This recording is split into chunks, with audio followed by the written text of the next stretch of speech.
Good afternoon. Or should I just say good morning? Whichever you prefer. Would you like to hear the tale? How I met Silk Spider? You do? Very well then, come. Take a seat next to me, would you kindly? Thank you. How we first met? Well, you've probably heard this story 100 times by now. But I'm going to tell you it one more time from beginning to end. And all stories have a middle, beginning, but this one doesn't have an ending. Sadly. But I will tell you how it began, and I'll tell you where it stopped. Shall I take my book? Very well then. Silk and I met a while back in Hasbin Hotel. There he was, sat at the bar, having a few drinks, and I introduced myself to him. And the story begins thusly. Hello. Still a bit sore from the beating I got from Valtino. Hello, my dear friend. My name is Alistair Blue, and you are? Silk Spider.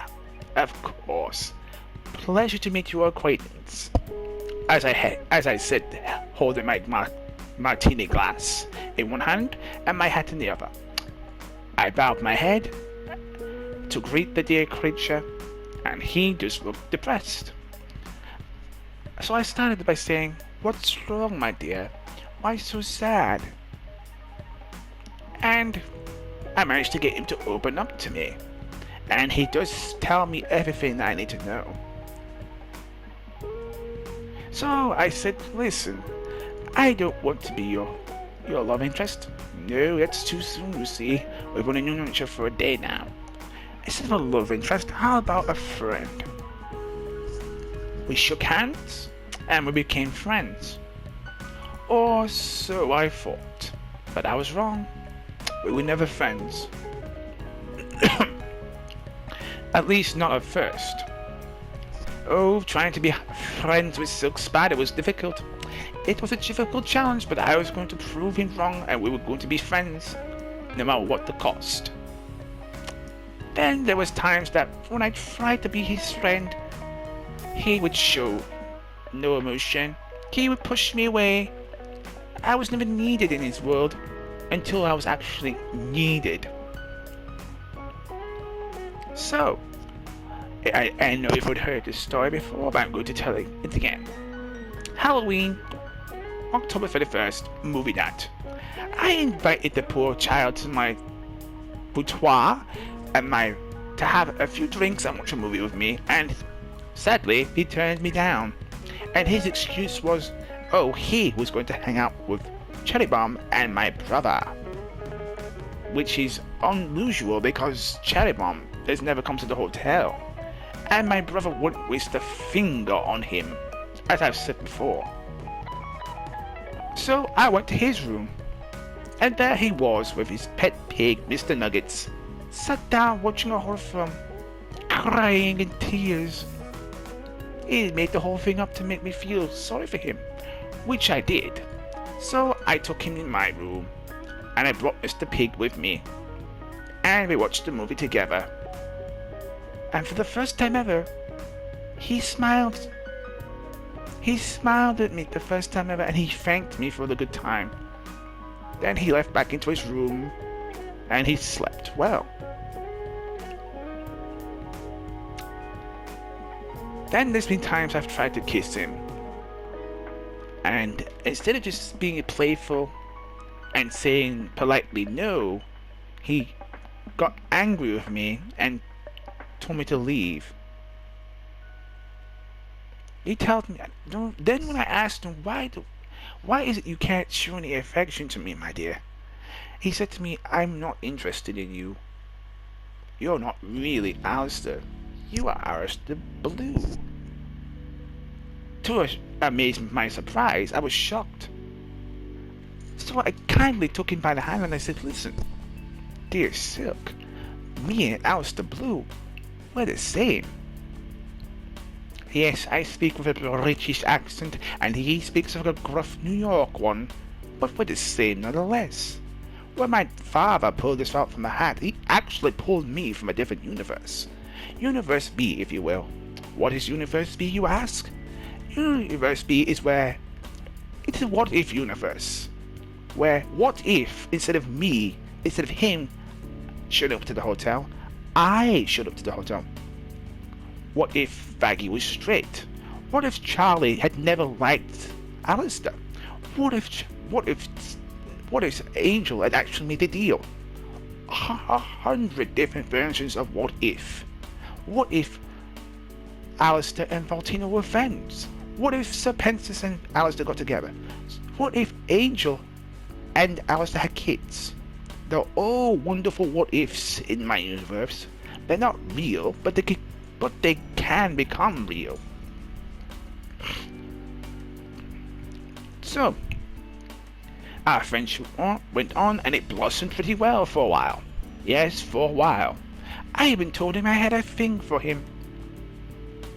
He laughed, playfully of course, and turned me down.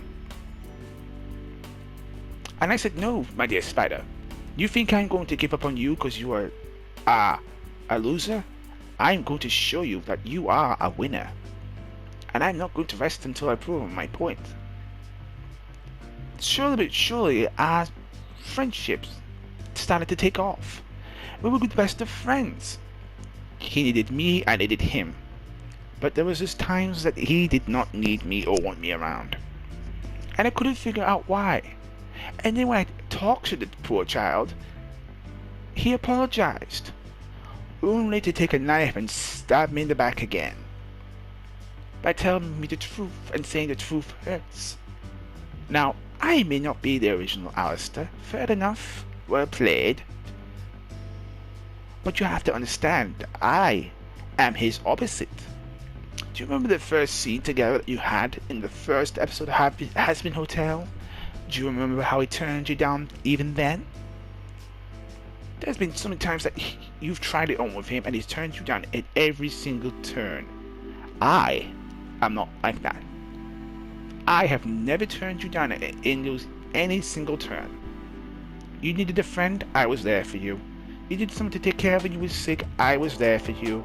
You needed someone to get you out of the hotel to have a date, I was there for you. And how did you repay me with? And how did you repay me? Was it with respect and kindness? No, it was not. You were never respectful or kind to me.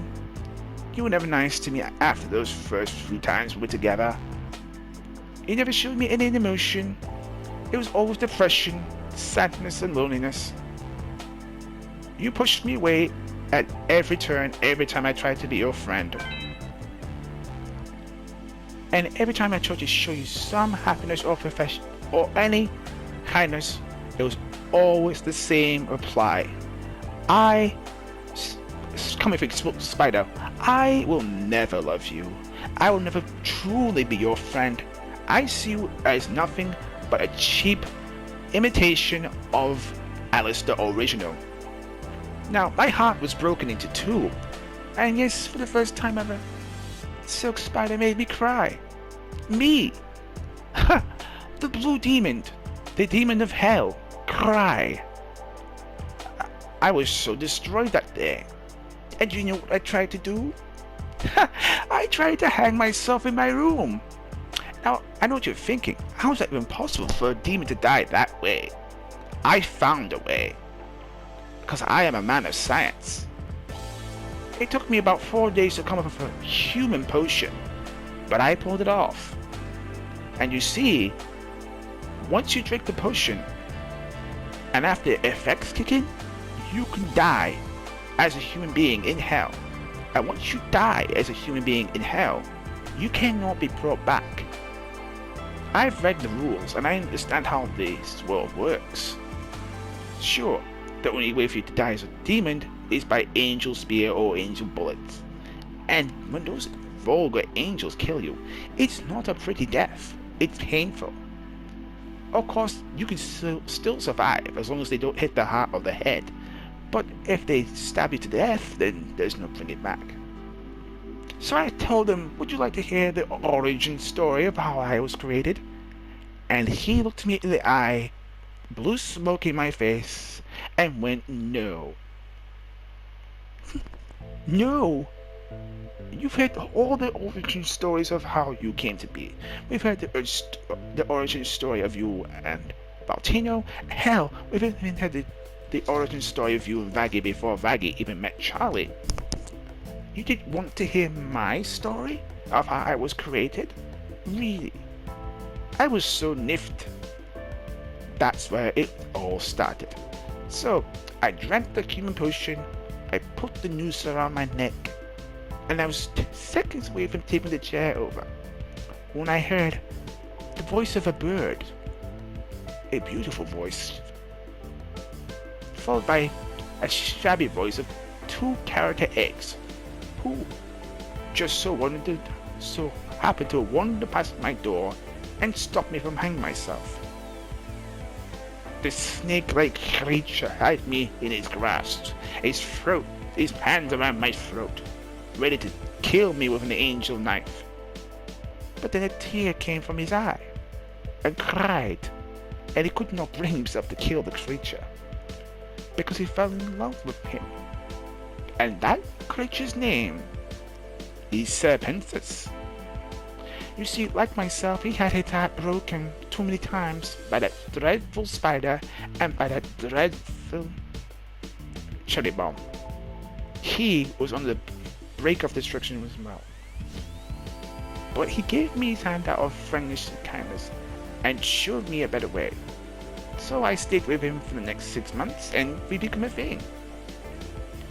We fell head over heels for each other. But sadly, he's been sick, vomiting, mood swings, depression. It's weird from him. He's never like that. And then one of the eggs showed me this. It turns out that Serpentis is pregnant, and is having twins with my child. He's having 2 kids, to me. I was so happy I fainted. I wasn't expecting that from him. For me being a genius, I didn't even put two and two together, figuring that out. I'm always the smart one. But Serpentis is pregnant with my children? Who knew? I'm going to become a father.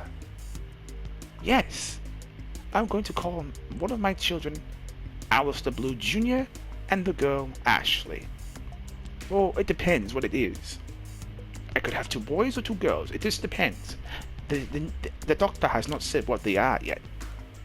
I'm hoping if it's twins, it's one of them is a girl or one of them is a boy, or 2 boys. It doesn't bother me. When I told the news to Valtino, he was concerned. But that's a story for another time. You see, if it wasn't for you, dear Silk, I never would have met Serpentis. Your depression saved my life. You got me depressed and upset to the point I was going to end my life. But if it wasn't for that, I never would have met my dear friend Serpentis, and we would have never hit it off. So after Serpentis took me in, looked after me those 6 months, my dear friend Silk had gone on vacation. 4 days later he came back, and he barely spoke a word to me. Barely a single word was spoken between me and Silk. When I told him that I got a black eye, he just shrugged it off like nothing had ever happened. Did he show me an emotion? No. Did I get a hug from him? No. Did he care that I got a black eye? No. Did he care that I was spending my time at Valtino's place as a bartender? No. There was 0 emotion. And when I told him there was a different parallel